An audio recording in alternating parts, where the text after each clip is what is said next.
Saudara pendengar sekalian, Radio Horor Indonesia segera dimulai.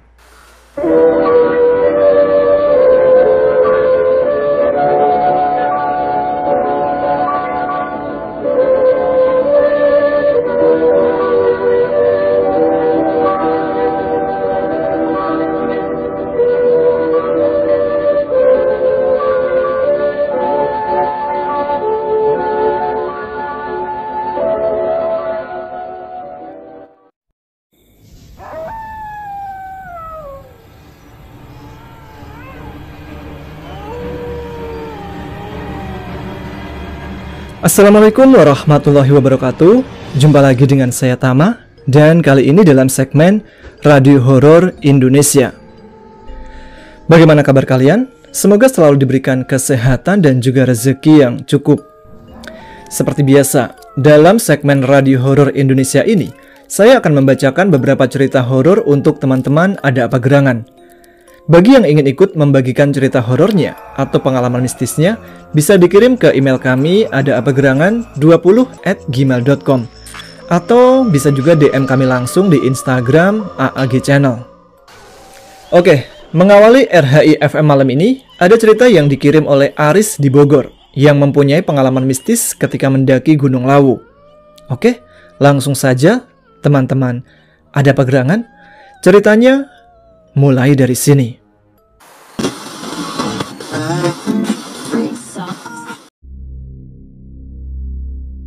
Halo Mas Tama, saya Aris dari Bogor. Saya mau berbagi pengalaman yang menurut saya horor, dan ini pertama kali dalam hidup saya. Pengalaman horor ini terjadi saat mendaki Gunung Lawu via Candi Ceto pada bulan Oktober 2021. Jadi, pada tahun 2021, di akhir bulan September, saya sedang ngopi-ngopi siang hari di depan rumah bersama teman saya, sebut saja Keling. Ngobrol biasa ngalor ngidul dari pembahasan pekerjaan sampai rencana naik gunung. Singkat cerita, dalam sela-sela obrolan, Keling tiba-tiba mengajak untuk naik gunung. Dia bilang, "Riz, naik yuk lah, udah lama nih nggak muncak kita." "Mau naik kemana Ling kita?" tanya saya. "Ciremai yuk, ajak bocah yang lain." "Kapan nih? Ayo, serius nggak?" "Iya beneran, hayu." Kebetulan saat itu Keling sedang ambil cuti dari kerjaannya. Singkat cerita, akhirnya saya kabarin teman-teman satu persatu untuk mengajak naik ke Gunung Ciremai. Soalnya, untuk naik ke Gunung Ciremai itu minimal beranggotakan 4 orang. Saya pun mencoba mengajak minimal 2 orang lagi. Tapi, karena kebanyakan pada sibuk kerja dan lain-lain, rencana ke Ciremai pun kami alihkan ke gunung lain yang tidak ada batas minimal grup pendaki. Malam harinya, kami diskusi lagi tentang rencana naik gunung sambil ngopi-ngopi. "Gimana di Ciremai? Bocah-bocah pada nggak bisa, pada masuk kerja, nggak bisa ambil off. Padahal ke Ciremai minimal pendaki 4 orang. Keling menjawab, "Ya udah, jadiin berdua aja. Kemana kek?" Kebetulan saat itu saya emang sedang pengen banget ke Lawu. Jadi saya usulin untuk ke Lawu saja. "Lawu aja yuk, penasaran gua." "Hayuklah gas, yang penting OTW kita.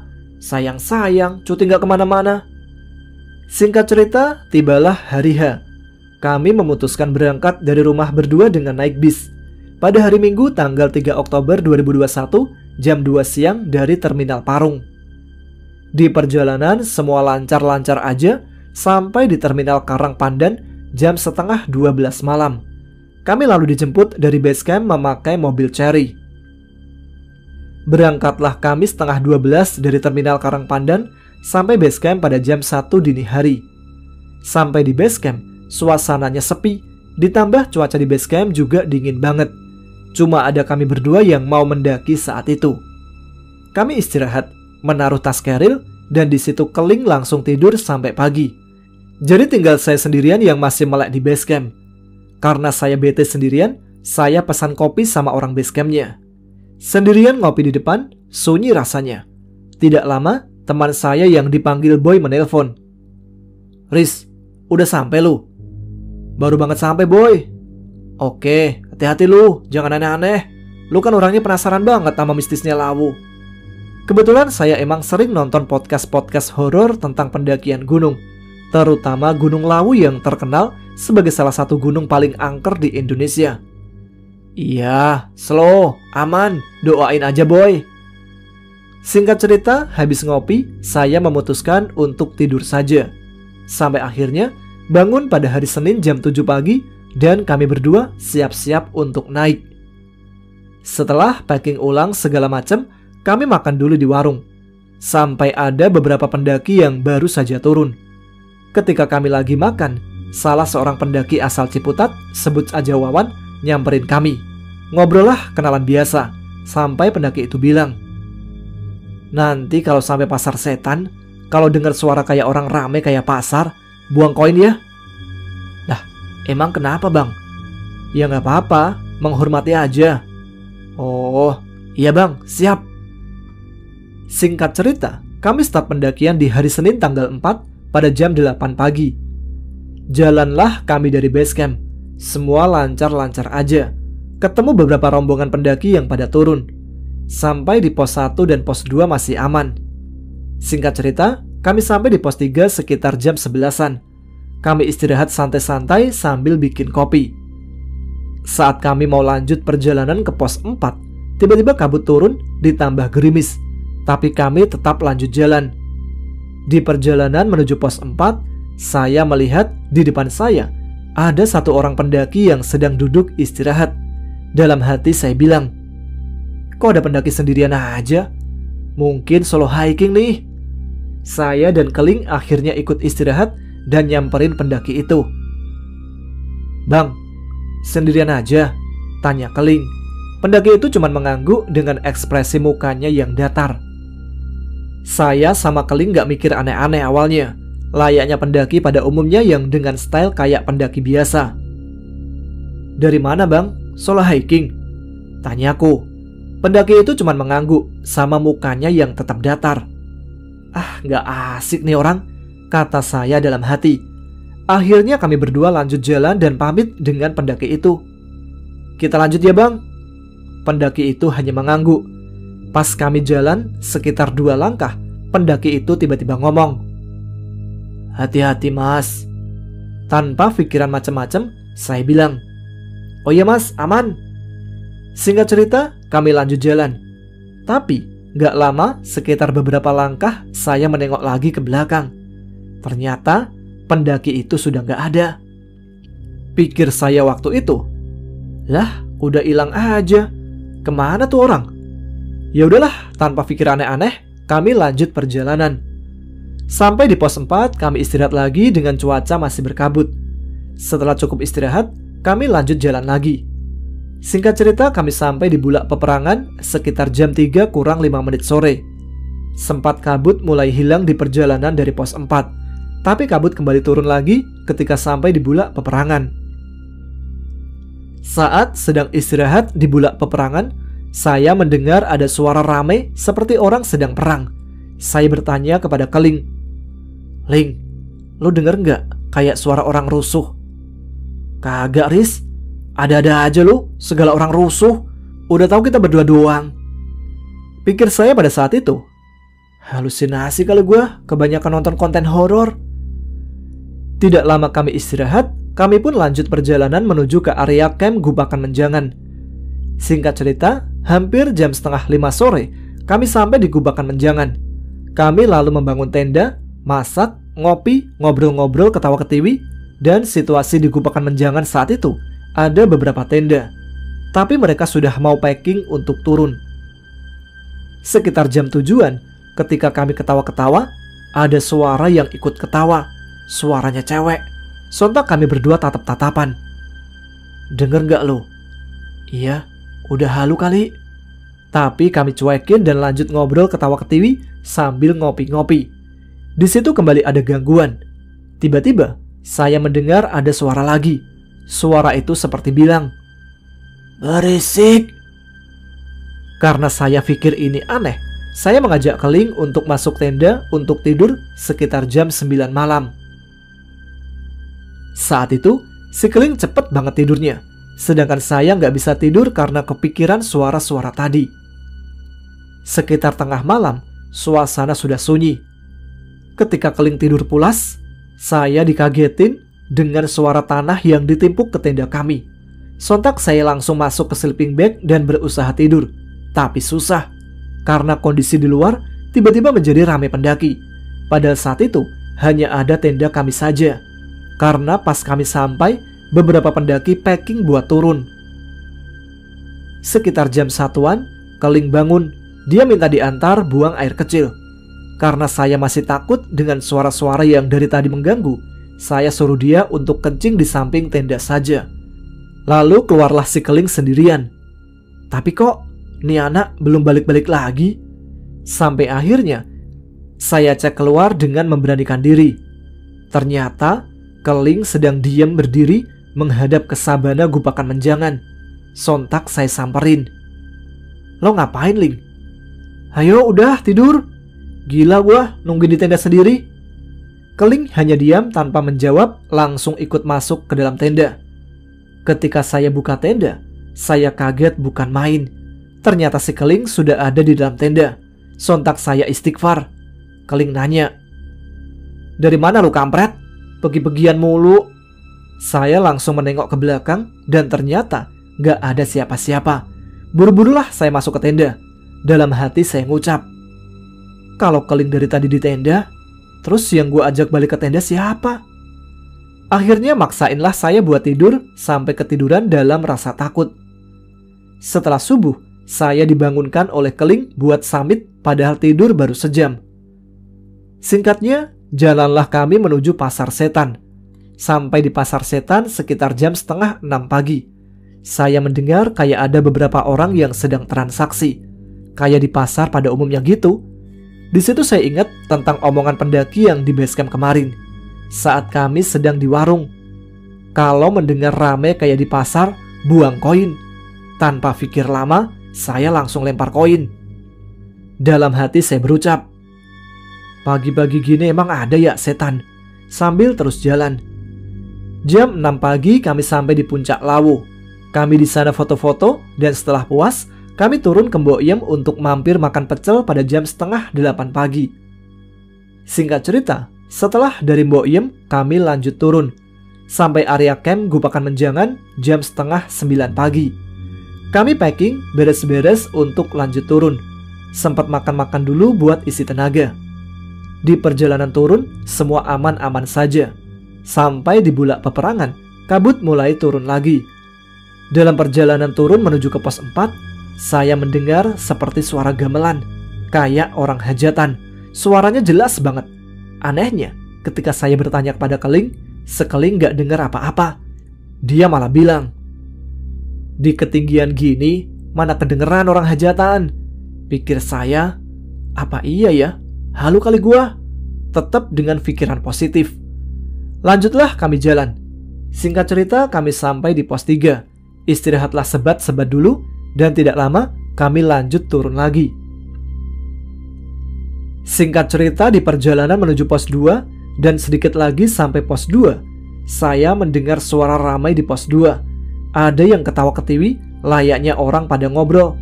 Saya tanya ke Keling, "Wah, rame Ling di pos 2?"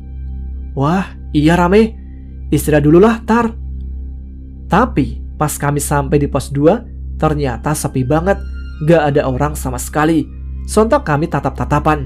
Sampai akhirnya kami gak jadi istirahat dan langsung jalan lagi sampai ke base camp.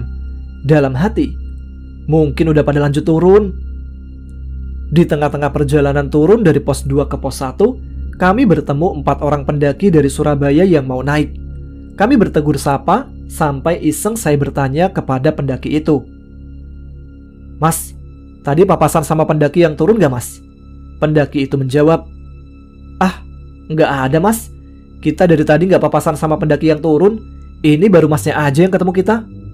Dalam hati saya, lah tadi perasaan rame banget di pos 2 dah. Ya udahlah, kami lanjut perjalanan menuju ke base camp. Sampai di Candi Ketek, saat saya sedang santai-santai jalan, saya melihat ada bapak-bapak tua dengan ciri-ciri memakai celana hitam pendek, nggak pakai baju, tanpa alas kaki, sedang berdiri di balik pohon sambil menatap tajam kepada kami berdua. Sontak saya mempercepat langkah biar buru-buru sampai ke base camp. Kemudian saya iseng menengok lagi bapak-bapak tersebut.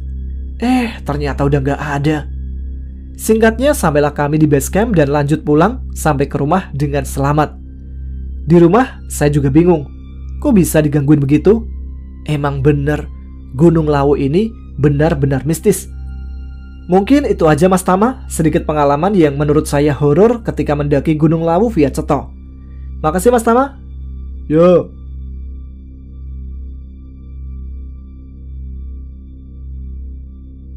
Itulah cerita kiriman dari Aris yang ada di Bogor. Yang serem tuh ketika dia melihat temannya di luar tenda, padahal temannya sebenarnya ada di dalam tenda. Bikin merinding gak sih?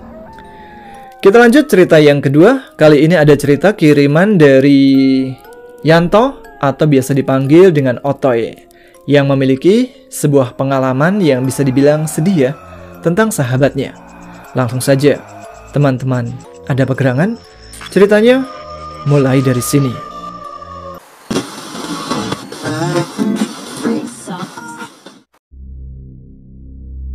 Assalamualaikum, nama saya Yanto, tapi teman-teman sering memanggil saya Otoy.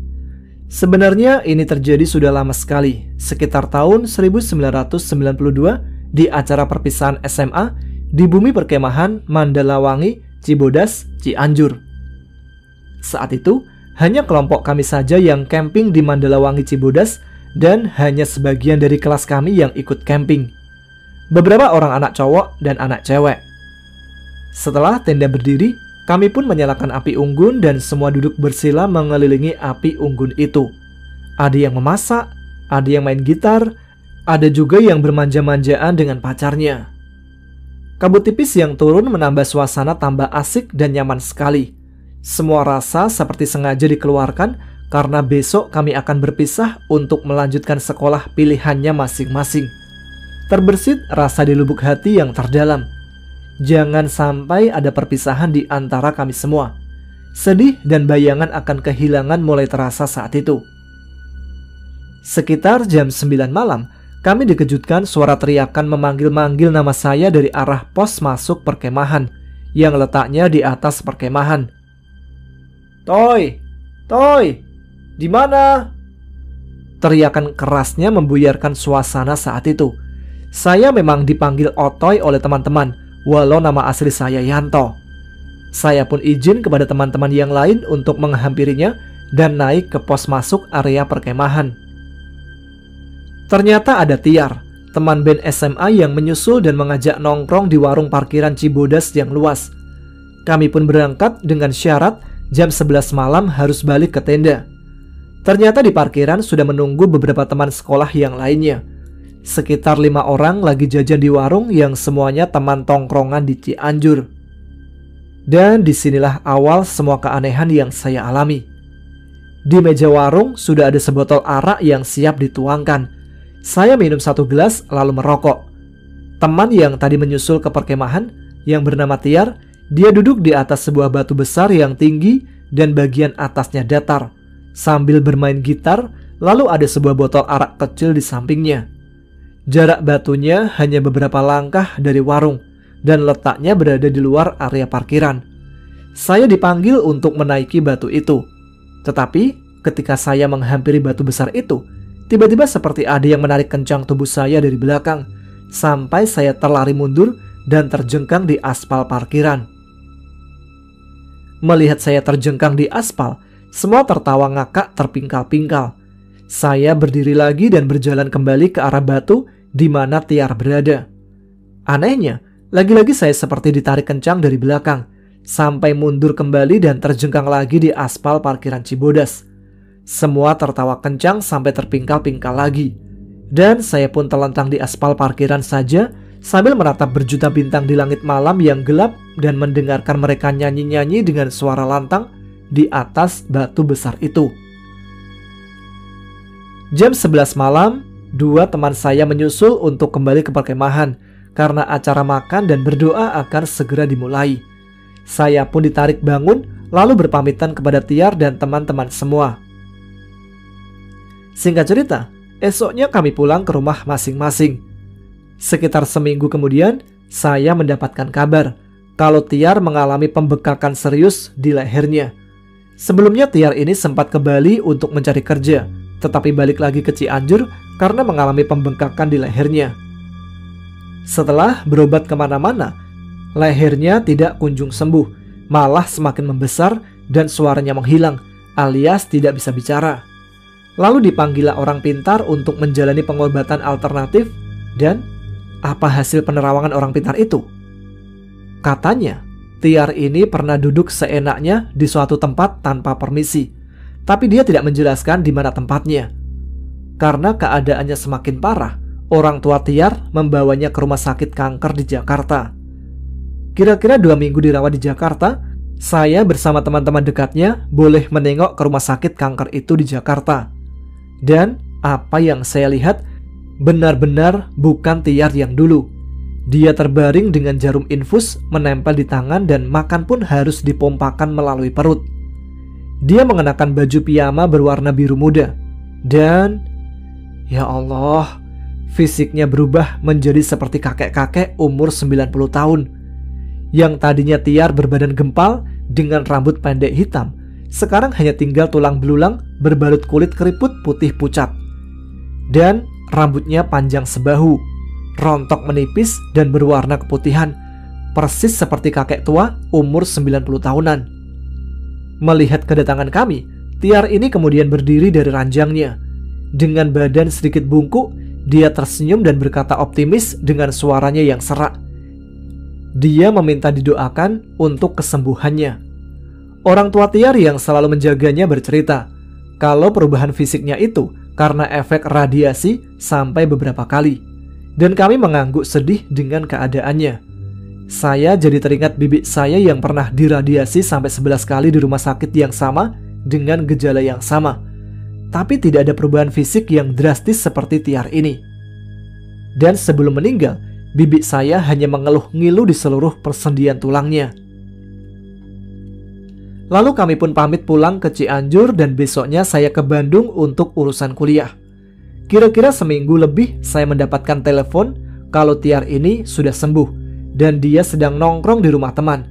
Sebut saja rumah si Iwan di Cianjur, dan dia ingin bertemu saya. Sore itu saya pun langsung meluncur ke rumah si Iwan, dan benar saja mereka berdua sedang nongkrong di teras lantai 2 rumahnya si Iwan. Fisik Tiar ini kembali seperti semula saat sebelum sakit. Dengan rambut pendek hitam dan rapi, wajahnya putih bersih, mungkin karena jarang terkena sinar matahari. Namun, bengkak di lehernya masih sedikit terlihat, walau sudah mulai mengempes, dan dia tutupi dengan scarf berwarna hitam. Kemudian Tiar ini menanyakan keadaan band teman-teman yang katanya almost die, artinya hampir mati. Berkali-kali dia ucapkan kata almost die. Si Iwan yang tuan rumah kebanyakan diam. Dia hanya merokok saja dan kelihatan sedikit gemetar dengan perbincangan ini. Apaan sih hampir mati, hampir mati? Menjelang maghrib, Tiar pamit pulang karena alasan kesehatan. Saya dan Iwan lanjut main ke rumah teman SMA yang lainnya untuk bercerita-cerita keadaan teman-teman. Esok harinya, Tiar yang belum sembuh benar ini datang untuk ikut nongkrong rame-rame dan bercanda dengan teman-teman semuanya sampai tertawa-tawa ceria. Semua terlihat senang saat itu. 4 hari setelah itu, ada kabar Tiar tidak bisa bangun dan tidak sadarkan diri di rumahnya. Orang tuanya bilang, di dalam perutnya seperti banyak benda tajam seperti paku dan yang lainnya. Beberapa hari dia tidak sadar.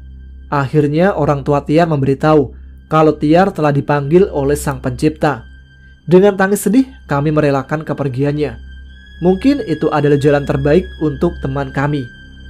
Selamat jalan kawan, tawa lepasmu tidak mungkin hilang dalam kenangan kami. Dan semoga arwahmu diterima di sisinya.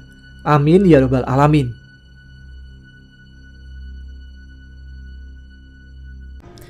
Itu dia cerita dari Bang Otoy. Walaupun kejadiannya sudah lama, pasti sangat membekas ya.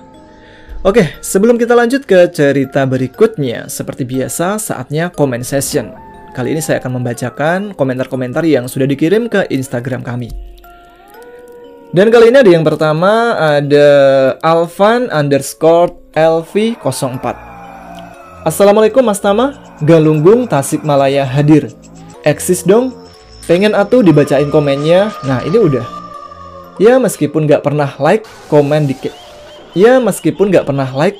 channel Ada Apa Gerangan, tapi selalu mantengin terus cerita-ceritanya. Komen dong, jangan lupa pasti like juga. Sukses terus untuk channel AAGC, tetap semangat dan terima kasih. Terima kasih juga untuk Mas Alvan ya. Yang kedua ada Cemen Van Houten. Eksis dong Mas Tama, saya dari Bandung. Kangen cerita Mas Tian nih, udah lama gak ada cerita dari Mas Tian. Ditunggu cerita dari Mas Tian ya. Oke, saya juga menunggu cerita dari Mas Tian yang biasanya ditulis sama Mas Adit. Barangkali ada yang kenal, bisa disampaikan ya. Yang ketiga ada Muhammad Yusuf 2289. Eksis dong Mas Tama, salam nih buat anak-anak Bonjer di Bogor, semoga sehat selalu. Salam juga buat anak Bonjer di Bogor. Ada lagi dari Izul 041. Eksis dong Mas Tama, ini penggemar AAGC dari perdana cerita Bang Ube, namun gak pernah nongol di komentar. Nongol dong Mas. Cuma jadi pendengar setia aja. Coba komen siapa tahu dibacain. Nah, habis dibacain ini, setelah itu sering-sering komen Mas. Jadi kalau kalian itu sering-sering komen, komentarnya, kolom komentar itu penuh, nanti YouTube itu bakal merekomendasikan lebih sering video-video Ada Apa Gerangan. Jadi sering-sering komen sama like-nya jangan terlalu pelit ya. Tapi aku yakin sih kalian sahabat Ada Apa Gerangan tidak pelit-pelit untuk memberikan komentar dan like-nya. Mana nih? Kirim salam Mas Tama buat anak-anak rantau para pejuang receh. Tetap semangat. Dan buat Mas Tama serta para kru Ada Apa Gerangan, semoga dikasih kesehatan agar tetap eksis selalu. Salam pendengar setia. Terima kasih Mas Izul. Sekali lagi. Ada Andini _Al-Fahri. Assalamualaikum. Waalaikumsalam. Hongkong eksis dong. Salam dari aku Shirley. Buat AAGC Lover dan A Tama Lover. Mana ya A? Cerita dari Mas Tian kok udah hilang? Kelanjutannya Rahayu mana A? Udah dong. Lanjutannya Rahayu mana A? By the way, sukses selalu ya buat AAGC. Seneng deh kalau komennya dibaca A Tama. Oh iya Atama, mau tanya dong kalau kisah Danan kecil ketika disuruh Pak Bisma cabut keris itu, judulnya apa ya? Lupa saya. Makasih banyak ya Atama, jaga kesehatan, love banget deh sama AAGC. Cerita Danan Cahyo waktu kecil. Ini barangkali ada yang tahu cerita tentang Danan dan Cahyo, episode apa? Bisa tolong ditulis di kolom komentar ya, soalnya kayaknya saya belum baca sih ya. Oke, satu lagi lah sebelum ke cerita selanjutnya. Ada Nania 2701203. Eksis dong Mas Tama, gimana kabarnya? Semoga sehat selalu. Saya mau kirim salam dong buat teman-teman yang kerja bareng sama aku. Ada Sasa, Rere, Lena, Nisa, Analin, dan buat keluargaku juga yang ada di Indonesia. Semoga sehat selalu. Salam pejuang devisa Saudi. Salam balik buat Mbak Nania dan teman-teman serta keluarganya. Nah, bagi teman-teman yang lain yang ingin pesannya dibacakan juga bisa komen di salah satu postingan di Instagram Ada Apa Gerangan Channel ya, sebelum RHI FM tayang. Jadi kunjungi akun Instagramnya dan jangan lupa follow juga ya. Oke, cerita selanjutnya kali ini ada siapa nih? Kiriman dari AA Asoy dari Tegal, yang kemarin itu sempat mengirimkan cerita pendakiannya ketika mendaki ke Gunung Merapi. Ada yang ingat? Oke lah, langsung saja bagaimana ceritanya. Teman-teman Ada Apa Gerangan, ceritanya mulai dari sini.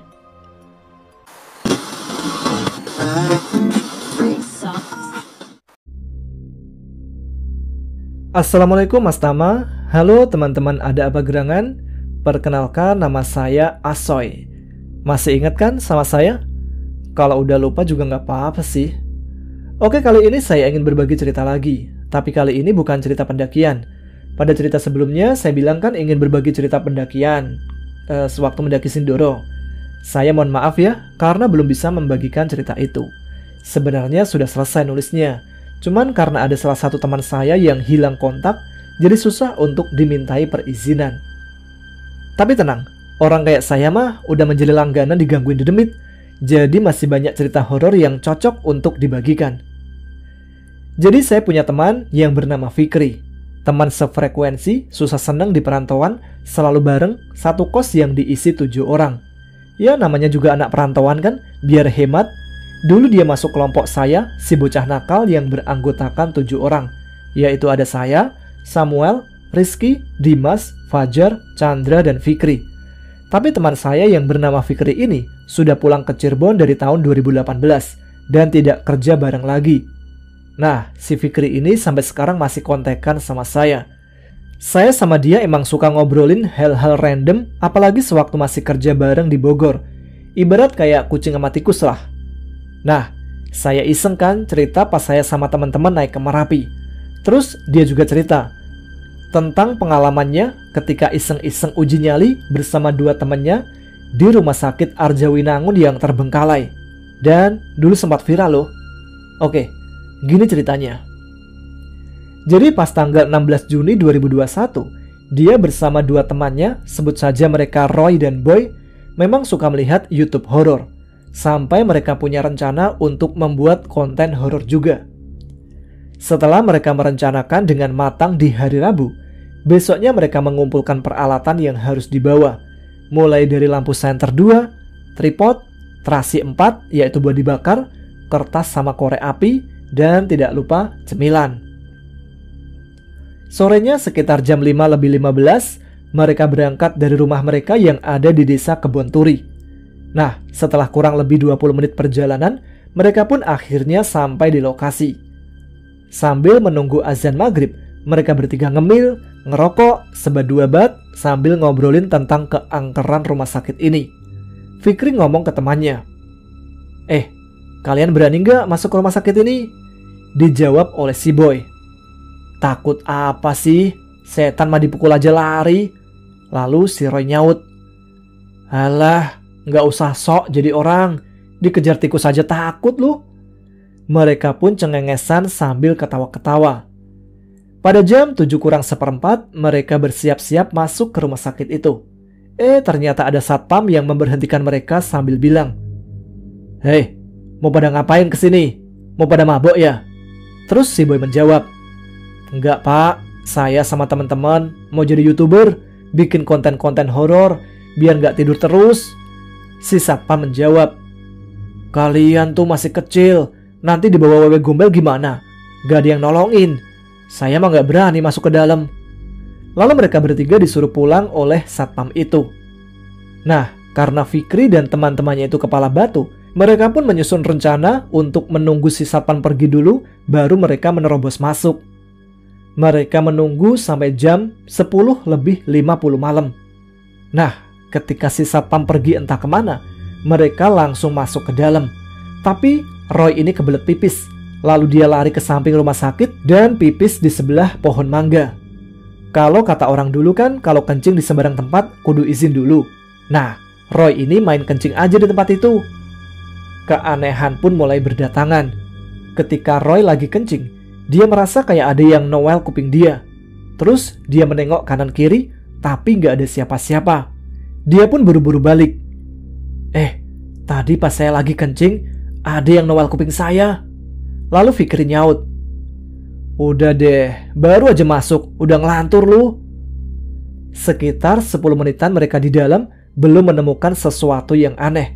Lalu si Boy bilang, "Mana sih? Katanya rumah sakit angker, tapi gak ada apa-apanya."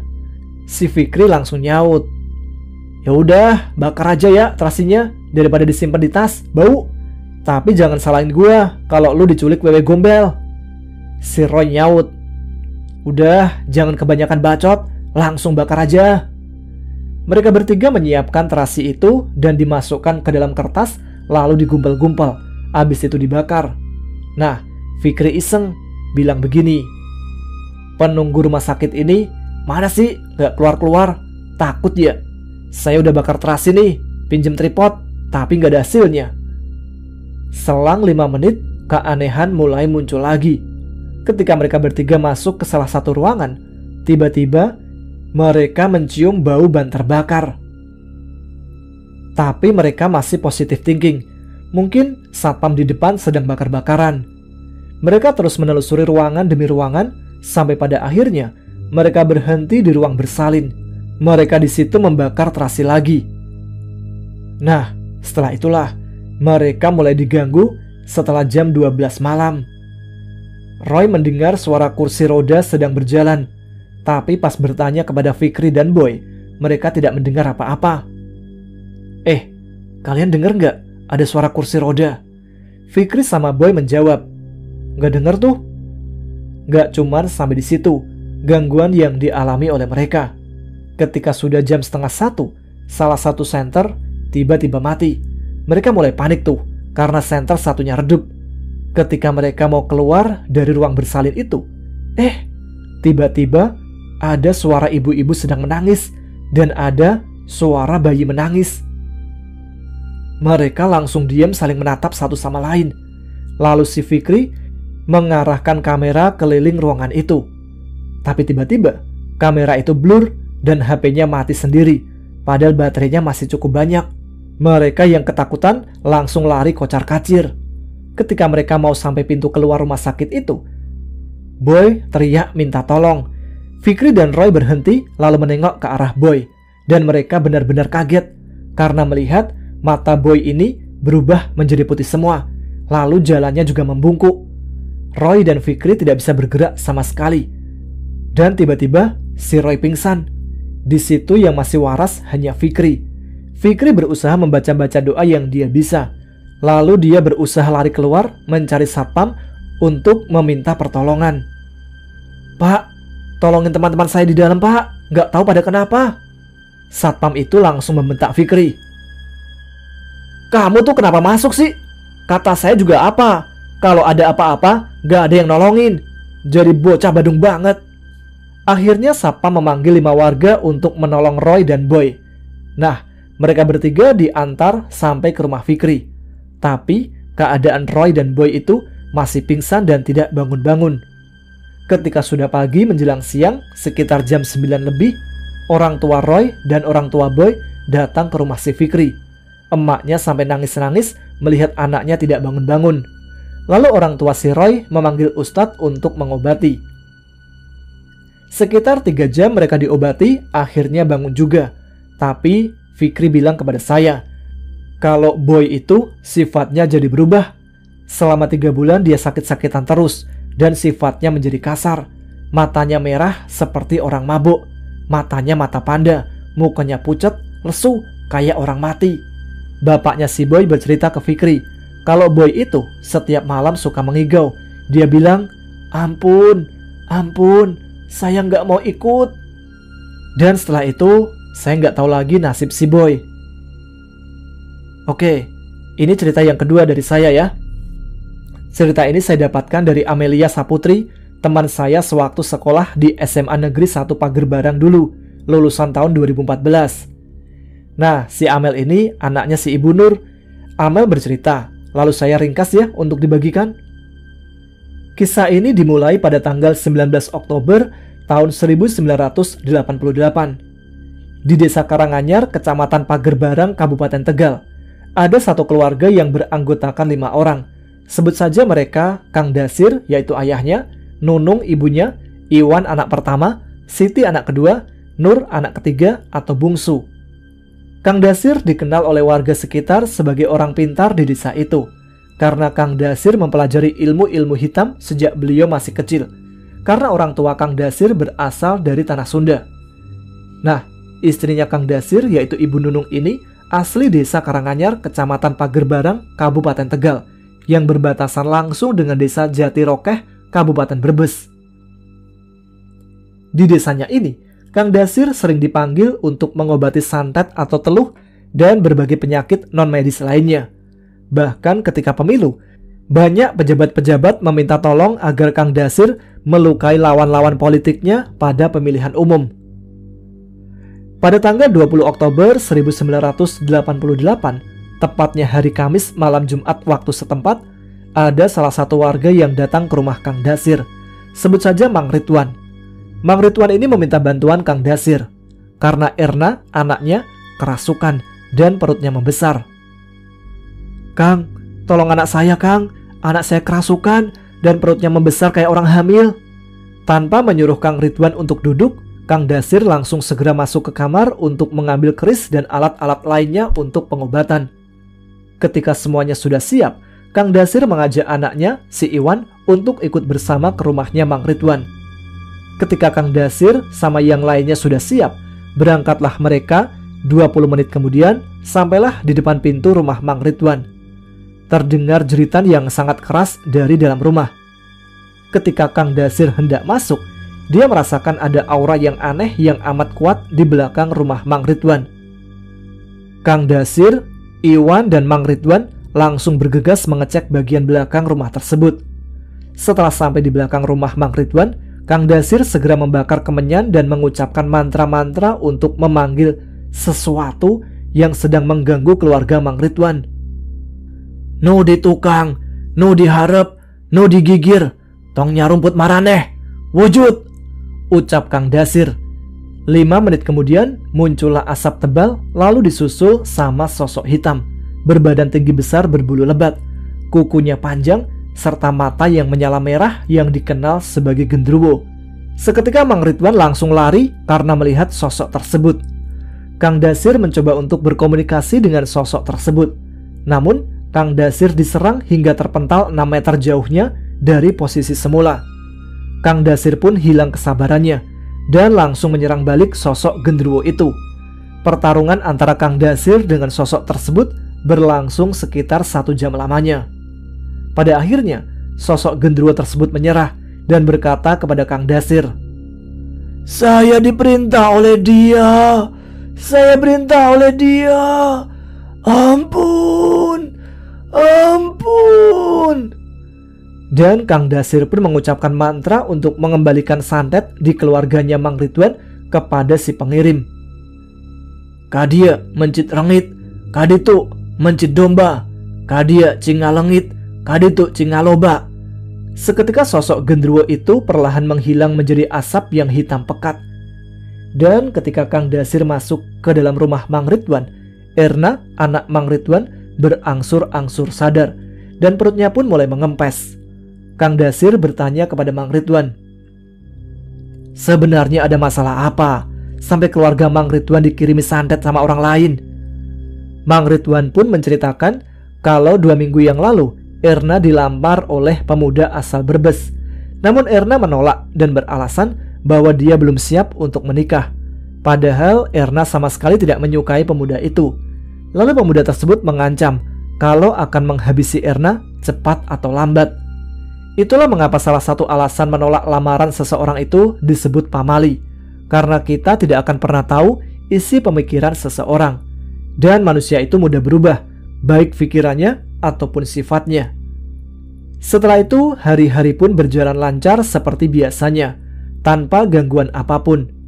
Sampai pada tanggal 5 November 1988, tepatnya pada hari Sabtu pukul 21 waktu setempat, anak kedua Kang Dasir, Siti, secara tiba-tiba memuntahkan darah dan paku dari mulutnya. Siti pun langsung mengadu ke ibunya, dan ibunya langsung memberitahukan hal tersebut kepada Kang Dasir. Tapi hal itu tidak membuatnya terkejut, karena dia sudah memperkirakan hal tersebut. Setelah mengobati anaknya, Kang Dasir berkata kepada istri dan anak-anaknya agar tidak keluar dari kamar. Mereka pun menuruti perintah Kang Dasir. Kang Dasir pun bergegas menuju ke depan rumahnya untuk mengecek makhluk apa yang mengganggu keluarganya. Dan betapa terkejutnya Kang Dasir ketika melihat ada 3 bola api alias banaspati yang berterbangan di atas rumahnya. Masing-masing menempati, ada yang di depan, ada yang di tengah, dan ada yang di belakang. Dan juga Kang Dasir melihat ada lebih dari 10 sosok genderuwo yang mengelilingi rumahnya tersebut. Pertempuran antara Kang Dasir dan makhluk tersebut pun dimulai. Kang Dasir mengerahkan semua kemampuannya untuk melawan makhluk-makhluk tersebut hingga jam 5 pagi. Dan pertempuran itu pun dimenangkan oleh Kang Dasir.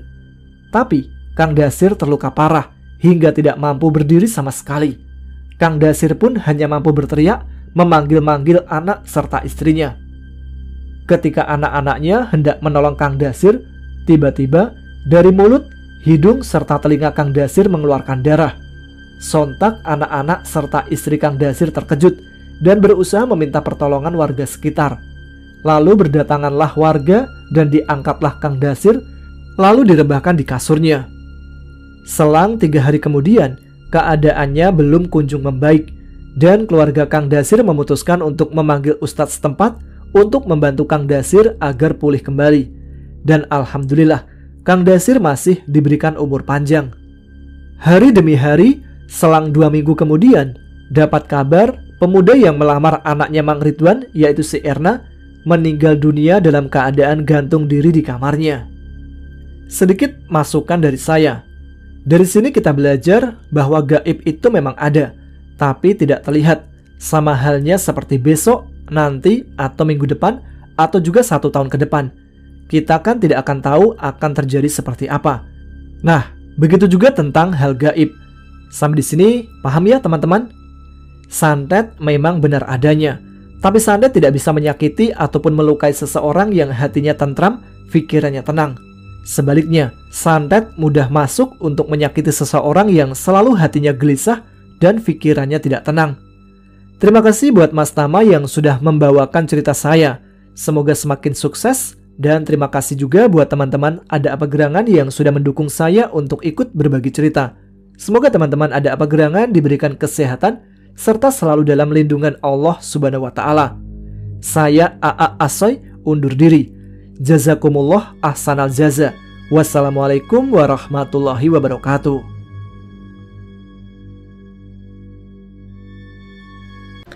Itulah cerita kiriman dari A.A. Asoy.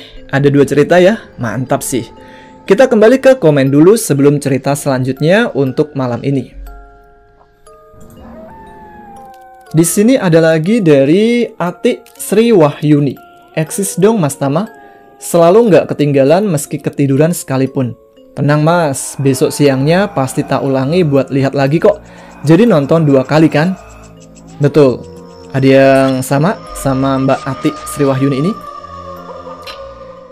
Ada lagi dari Heni Rusti Aremanita. Assalamualaikum Mas Tama. Waalaikumsalam. Salam kenal. Maaf baru kali ini komen, tapi setiap hari pasti selalu hadir loh dengerin Mas Tama membaca cerita. Terima kasih ya semua. Salam kenal buat pendengar AAGC. Mas Tama sehat selalu ya, semangat terus. Siap Mbak Heni Rusti. Terima kasih. Ada cerita. Ada lagi komentar dari Sri Kembang Suket. Eksis dong Mas Tama, minggu kemarin telat komen, akhirnya nggak dapat kesempatan untuk mengudara. Semoga ini masih ada waktu. Tenang Mbak, kali ini masih ada waktu kan? Nitip salam untuk teman-teman pahlawan devisa Hongkong, Mbak Lastri, Mbak Asih, Mbak Luki, dan Mbak Yanti. Semoga sehat-sehat selalu, amin. Dan semoga Mbak Asih bisa lebih sabar lagi untuk mengikhlaskan ibundanya yang minggu kemarin telah pergi menghadap Sang Pencipta. Mohon Al-Fatihahnya. Almarhumah ya Mas Tama. Terima kasih Mas Tama dan Ada Apa Gerangan Channel. Semoga tambah sukses. Amin. Al-Fatihah juga untuk ibundanya dari Mbak Asih. Satu lagi dari Hasan Muryanto. Assalamualaikum Mas Tama. Waalaikumsalam. Eksis dong Mas Tama. Mas mau tanya pertanyaan minggu lalu soal yang cerita berpart-part itu apa cerita dari kejadian nyata ya? Atau hanya karya dari sang penulis? Untuk jawabannya saya tunggu ya. Semoga dibacakan komen saya. Terima kasih Mas Tama, sehat selalu. Wassalamualaikum.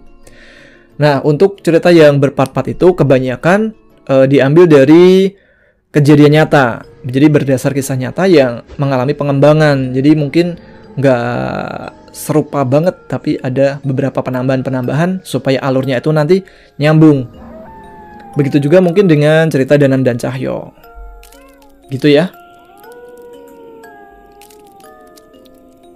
Ada lagi dari Maya_Rusman. Assalamualaikum, eksis dong Mas Tama. Salam dari Malaysia. Salam balik. Salam buat Mas Tama. Salam juga buat sahabat aku, Lina. Gara-gara aku ceritain tentang Mas Derajat dan Mbak Dita, dia jadi pendengar setia Ada Apa Gerangan juga. berkat racun dari aku. Wah, mantap. Dan kami berdua tunggu terus cerita dari Mas Tama, terlebih tentang Dana dan Cahyo, Rahayu. Oh iya Mas Tama, aku baru tahu kalau AA Syarif meninggal. Al-Fatihah buat almarhum. Semoga AA Syarif tenang di sisi Sang Pencipta. Amin. Nah, kita menuju ke cerita selanjutnya. Ada cerita kiriman dari Ciwo di Cianjur. Pengalamannya mendaki Gunung Gede bersama kedua temannya. Langsung saja, ceritanya mulai dari sini.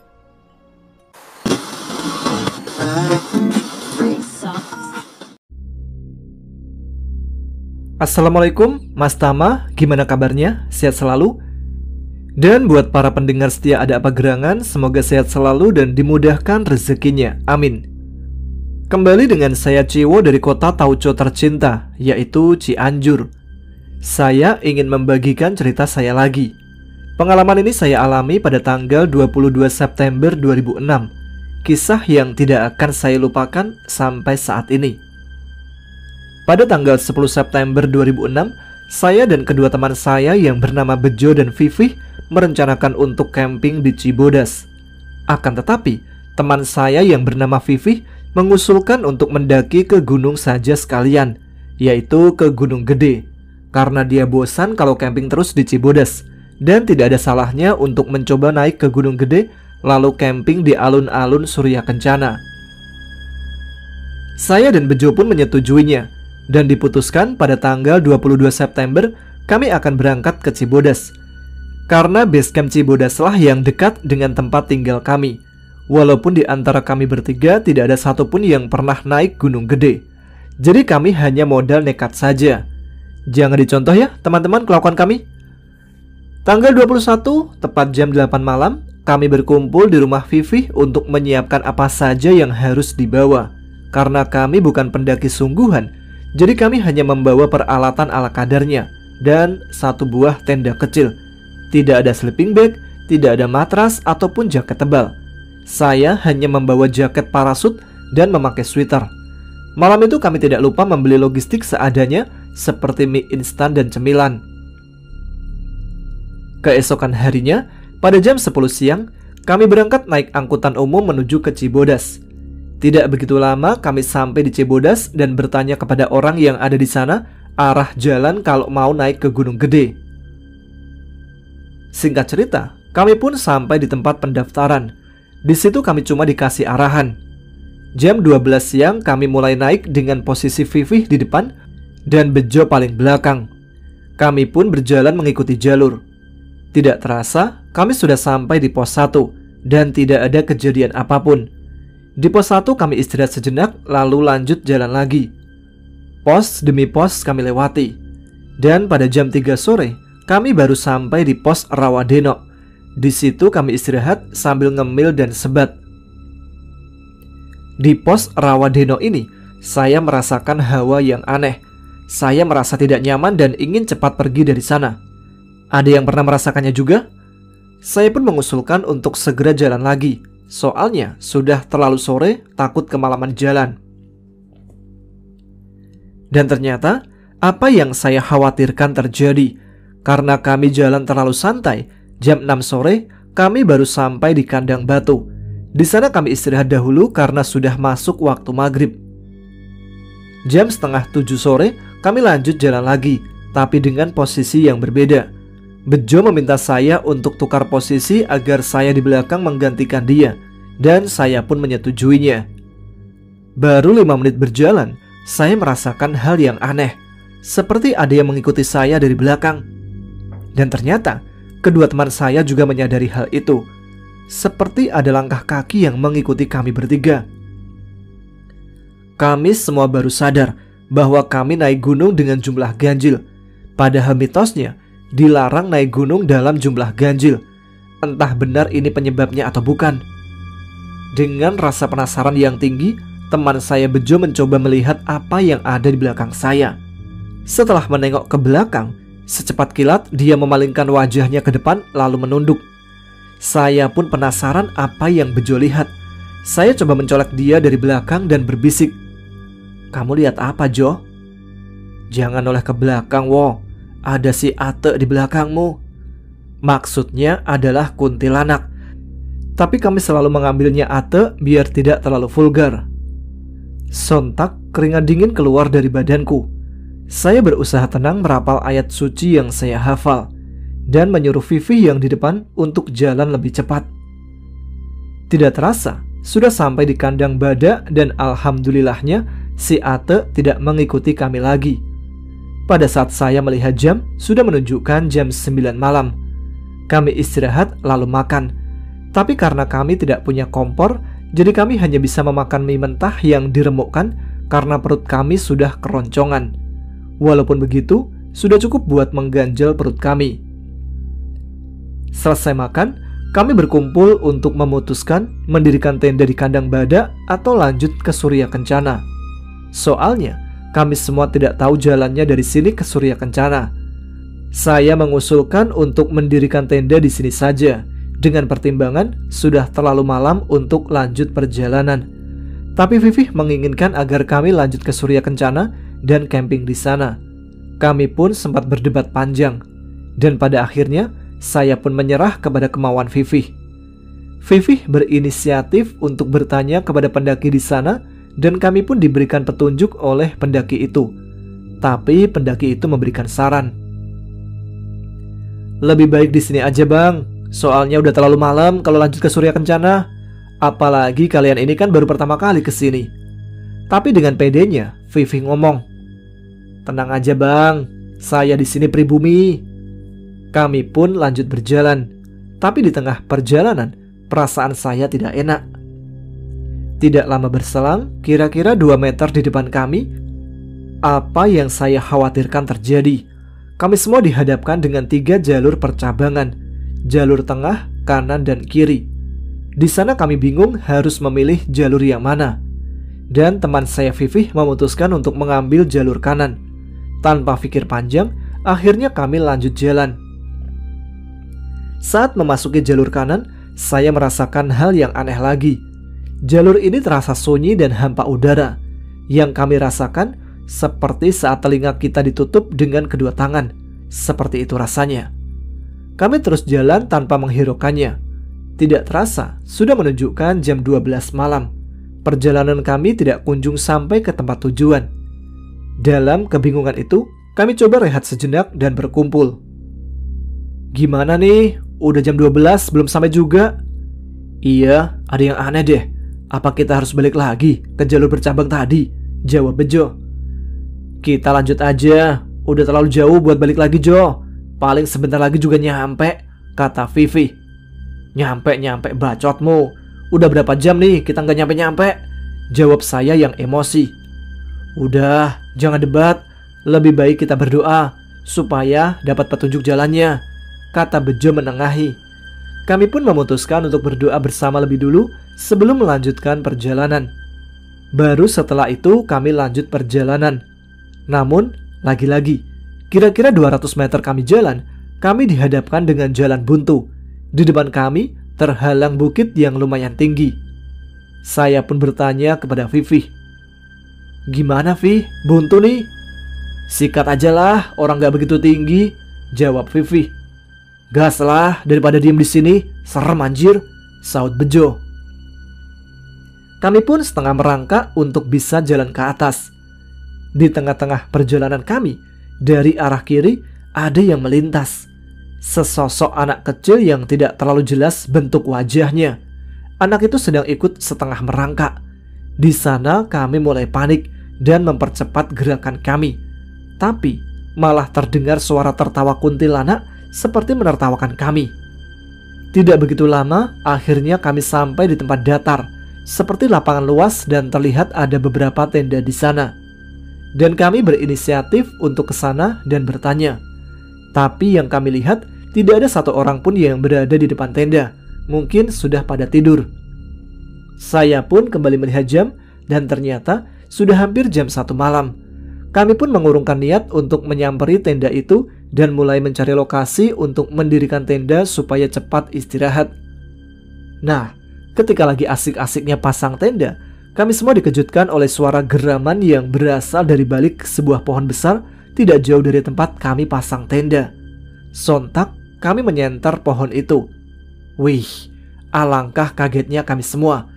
Kami melihat sosok genderuwo di balik pohon itu. Dengan panik, Vivi bilang, "Pindah-pindah, nggak bakal bener ini mah." Akhirnya kami pun pindah lokasi yang tidak ada pohon besarnya. Singkat cerita, tenda pun sudah berdiri. Tapi teror belum selesai di sini. Kami berinisiatif mencari ranting pohon buat memasak sama bikin api unggun. Ketika lagi fokus mencari ranting kayu pohon, saya dan Bejo lagi-lagi diganggu oleh si Ate. Dia sedang asik-asiknya duduk di batang pohon sambil cekikikan dan bertanya kepada kami berdua. "Kernaon, Jang?" Yang artinya, "Lagi apa, Jang?" Sontak kami berdua kabur pontang-panting. Sesampainya di tenda, kami berdua ngos-ngosan. Vivi yang lagi nyiapin peralatan masak di depan tenda pun bertanya, kenapa pada lari?" "Anjir, ada kunti di atas pohon," jawab Bejo ngos-ngosan. Singkat cerita, kami mulai bikin api unggun dan memasak mie instan. Selepas itu, kami semua istirahat. Alhamdulillah tidak ada lagi gangguan. Pagi pun tiba. Jam 9 pagi, kami mulai beres-beres, packing dan kumpul untuk menentukan mau lanjut ke puncak apa turun. Saya dan Bejo memutuskan untuk turun saja karena badan kami berdua sudah nggak enak gara-gara kejadian kemarin malam. Singkat cerita, pada jam setengah 10 pagi, kami memutuskan untuk turun. Di perjalanan dari Surya Kencana ke Kandang Badak, kami tidak melihat jalur bercabang yang semalam kami lewati. Di sana kami merasa aneh dan bertanya-tanya. Pos demi pos kami lewati. Hanya sebentar kami istirahat. Itu pun di shelter air panas. Kami terus lanjut turun dan tidak ada lagi kejadian apapun selama kami perjalanan turun. Tepat jam 4 sore, kami sampai di pintu keluar wisata Gunung Gede dan melapor lagi ke pos pendaftaran. Singkat cerita, kami pun pulang ke rumah masing-masing. Dan alhamdulillah tidak ada kejadian mistis lagi.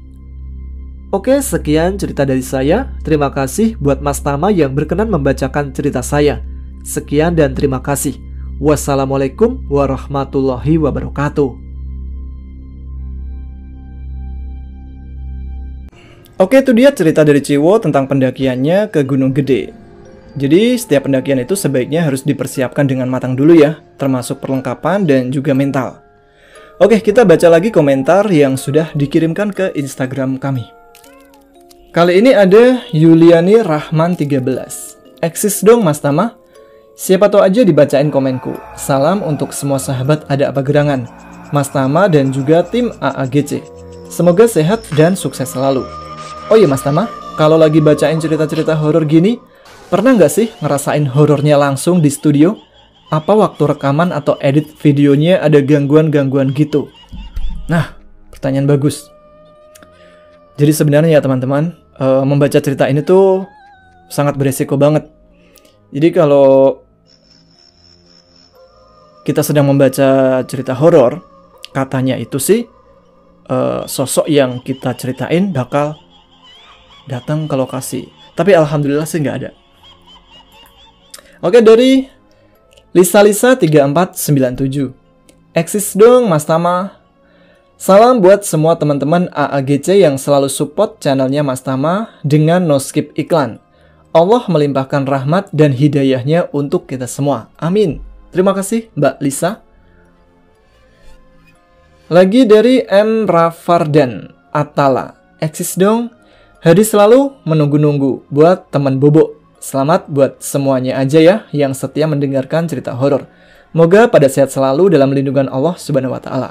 Makasih buat Mas Tama, moga sehat selalu. Amin."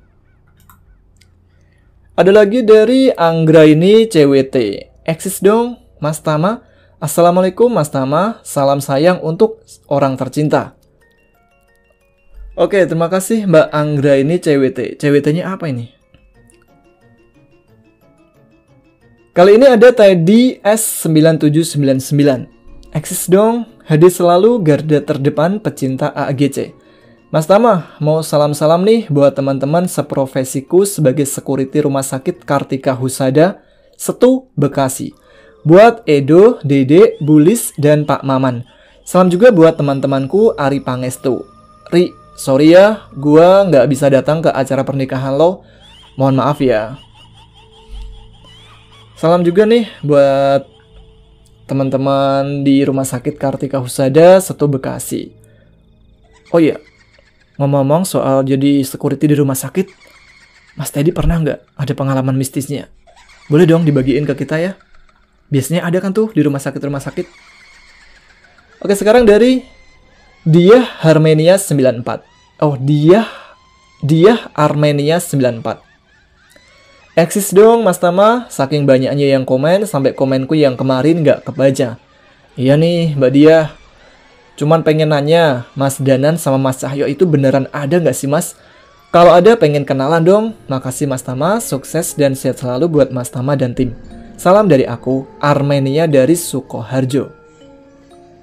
Oh jadi, kalau menurut Mas Dioseta, dulu saya pernah tanya langsung. Jadi sosok Danan dan Cahyo itu merupakan kisah nyata. Tapi nggak tahu kalau nama mereka sudah diganti ya, atau mungkin disamarkan.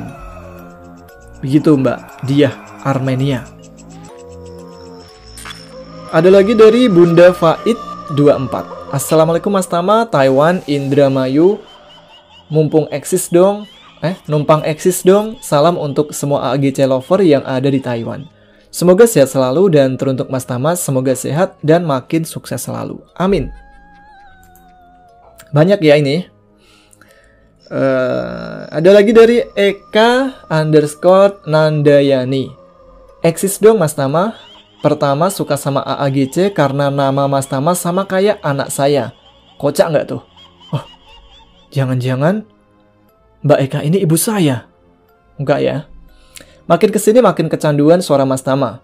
Oh ya, salam dari saya anak Lampung yang nggak bisa bahasa Lampung, yang sedang ngeluyur di negeri F4. Salam buat semua pahlawan devisa dan keluarga di rumah. Buat Mas Tama, sehat-sehat selalu dan selalu ditunggu cerita-ceritanya. Terutama kisah Om Reng dan Mian. Tadi sore udah kan ya? Satu lagi. Dari Nandang Sonjaya 91. Eksis dong Mas Tama. Baru 2 minggu ini ikut komen di RHI FM. Soalnya selalu lupa pas mau komen di malam Jumat. Tapi pengen banget disebutin nama sekeluarga di salah satu video Mas Tama. Gak pernah ketinggalan setiap updatean video AAG Channel. Salam hormat dari keluarga Babeh Backwood yang sudah menjadi fans AAGC. Terkhusus untuk istri dan anak-anak saya, Rinda Putri dan Niken Putri Sonjaya. Tidak lupa juga salam hangat untuk pendengar setia AAG Channel lainnya. Salam juga untuk Nandang Sonjaya dan keluarga.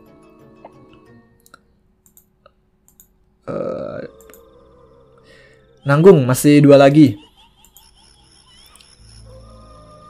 Ada dari Usan Susan 14. Eksis dong. Assalamualaikum Mas Tama, tim AAG Channel dan semua para pendengar dan penonton setia Ada Apa Gerangan Channel. Sudah rindu episode Rahayu. Semoga secepatnya tayang kembali. Nah, udah tuh Mbak Usan. Salam buat semuanya pecinta AAG Channel seluruh Indonesia. Semoga kita semua sehat walafiat selalu dan selalu dalam maghfirahnya Allah Subhanahu wa taala. Amin. Satu lagi Rivaldi Aprianti. Eksis dong Mas Tama. Salam-salamnya buat keluarga di rumah. Dan juga spesial buat Mas Tama beserta tim AAGC yang sudah baik banget selalu menemani kita dengan cerita-cerita serunya setiap hari. Sukses selalu AAGC. Terima kasih. Oke, satu lagi. Ini kita berarti baca semuanya ya. Ada Ignatius Selvin. Eksis dong, mau kirim doa buat Mas Tama. Semoga sehat dan sukses selalu juga buat teman-teman disabilitas, khususnya disabilitas netra yang suka mendengarkan channel Ada Apa Gerangan. Semoga tambah setia. Oh, salam juga buat teman-teman disabilitas yang suka mendengarkan Ada Apa Gerangan ya. Semoga bisa menghibur kalian semua. Oke, itu dia semua komen yang bisa dibacakan. Nah, terima kasih untuk yang telah meramaikan, dan bagi yang ingin kirim cerita bisa dikirim ke email kami adapegerangan20@gmail.com atau Instagram kami AAG Channel. Sekian Radio Horor Indonesia kali ini. Jumpa lagi di RHI FM malam Jumat depan. Terima kasih untuk teman-teman yang telah menyimak setiap episode Ada Apa Gerangan. Dengan menyimak saja kalian sudah mensupport channel ini berkembang, apalagi dengan mensubscribe-nya. Jadi, untuk kalian yang belum mensubscribe, silakan subscribe dan jangan lupa komen, tunjukkan eksistensi kalian. Oh ya, habis ini masih ada satu cerita lagi ya untuk mengakhiri segmen RHI FM kali ini. Saya Tama pamit, tetap semangat, selamat malam, wassalamualaikum warahmatullahi wabarakatuh.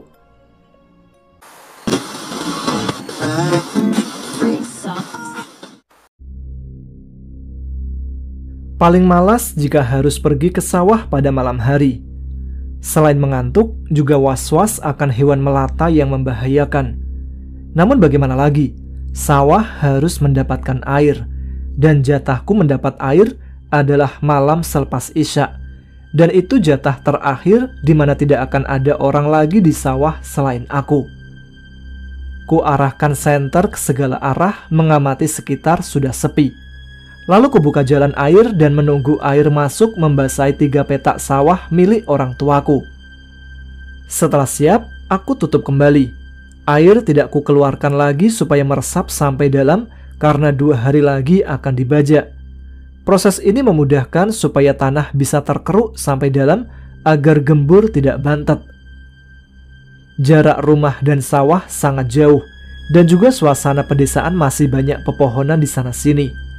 Aku terus berjalan dengan senter menyala di genggaman. Sekitar 20 menit aku berjalan, lamat-lamat aku mendengar suara teriakan minta tolong. Ku pertajam pendengaranku mencari asal suara itu. Aku mengikuti insting ini mencarinya, mematikan senter dan berjalan pelan hingga aku melihat pemandangan yang membuat darah ini berdesir sangat kencang. Suwarni, janda tidak beranak yang selalu berpakaian seksi mengundang syahwat, kini di depan mataku sedang digagahi sekitar 5 pria. Dia meronta dan meraung. Dia mencoba melepaskan diri, namun tenaganya tidak seimbang. Aku ingin menolongnya, namun nyali menciut melihat beberapa pria tersebut. Mereka adalah preman pasar desa sebelah yang terkenal dengan kekejamannya. Aku mundur ingin berlari pulang. Tidak ingin ikut campur, walau sebenarnya naluriku menolak. Aku hanya takut mereka mengganggu kenyamanan orang tuaku. Saat hendak berlari, tidak sengaja kaki ini menginjak botol bekas air mineral. Seluruh tubuh gemetar, tatkala 2 dari pria tersebut memandang dan berjalan ke arah di mana aku berpijak. Mereka menarik tangan ini dengan kasar dan menyuruhku diam di tempat. Mereka dengan sengaja memaksaku menonton adegan tidak senonoh itu. Air mata tidak dapat aku bendung ketika Suwarni memanggil namaku dalam kesakitannya. "Kang, tolong saya, Kang."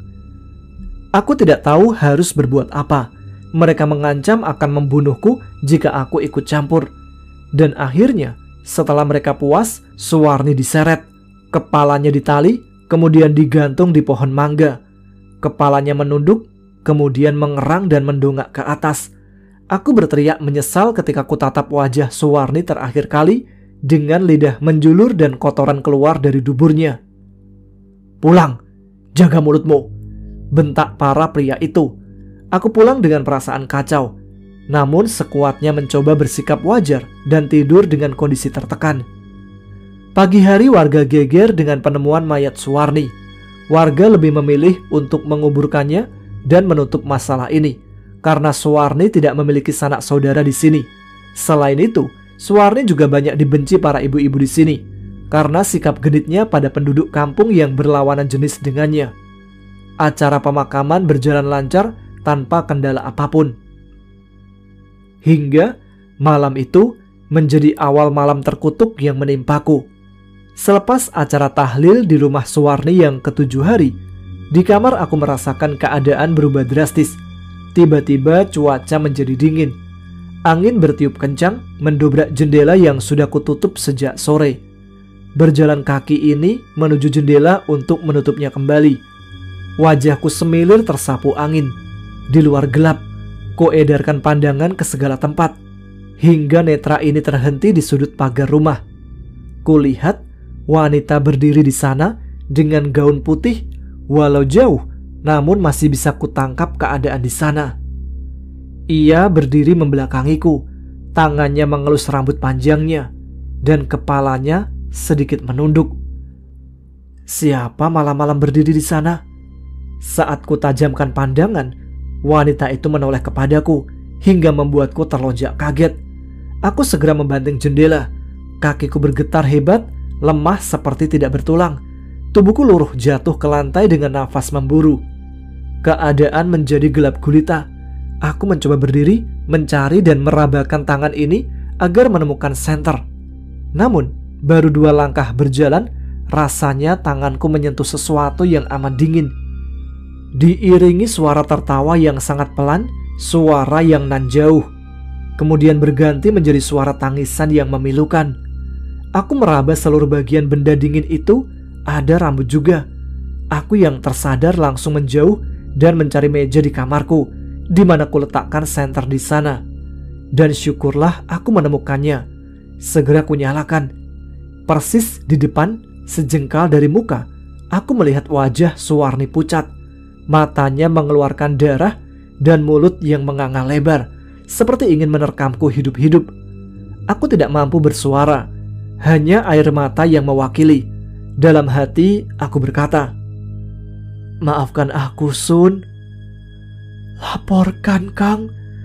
Mereka harus bertanggung jawab," Suwarni berkata dengan suara berat dan serak. Aku sudah tidak tahu apa yang terjadi. Saat aku terbangun, raga ini sudah berada di kasur. Bapak dan ibu ada di sisi ranjang dengan wajah khawatir. Mereka bertanya, namun aku berusaha menutupinya. Aku tidak mau mereka terseret dalam masalah ini.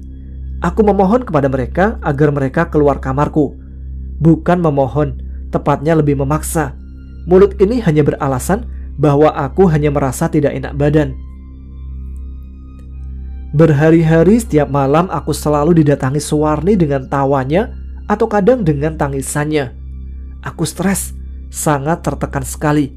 Suaranya sangat jauh, namun kata orang yang berhubungan dengan kuntilanak, jika suaranya jauh berarti dia dekat. Begitupun sebaliknya, jika suaranya dekat berarti ia jauh. Entahlah, tapi aku juga meyakini bahwasanya Suwarni memang dekat denganku setelah ia meninggal. Mungkin ia membenciku. Ada yang terasa tercabik dalam dadaku. Kurasakan nyeri di ulu hati walau nyatanya tidak ada luka. Merasa tidak memiliki hati sebagai manusia. Bagaimana mungkin bisa membiarkan kejahatan tertutup sempurna? Namun orang tuaku adalah hartaku satu-satunya. Aku tidak ingin keberadaan mereka terancam. Aku sangat tahu siapa preman itu. Banyak yang sudah menjadi korban mereka karena mencampuri urusannya. Mungkinkah Suwarni tidak mengerti? Waktuku banyak habis di kamar. Dengan alasan tidak enak badan, aku bertahan dari pertanyaan ibu serta menjauhi orang-orang agar tidak terbongkar ketakutanku.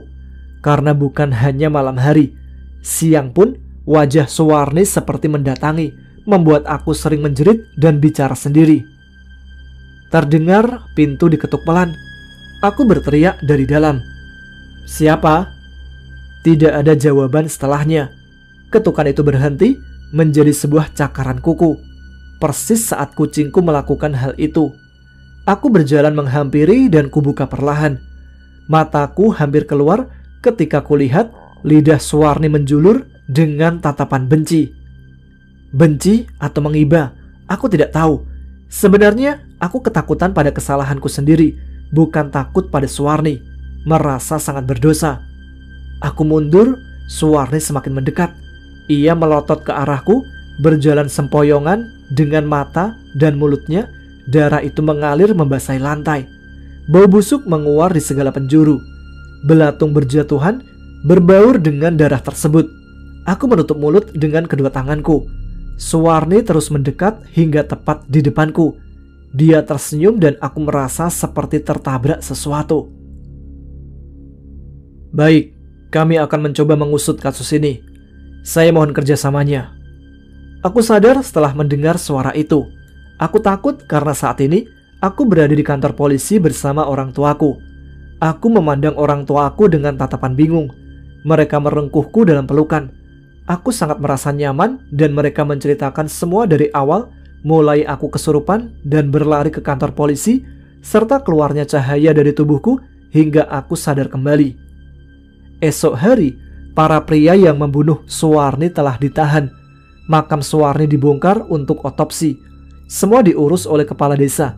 Aku hanya cukup menjadi saksi atas kasus ini. Banyak warga yang memandangku dengan tatapan kasihan.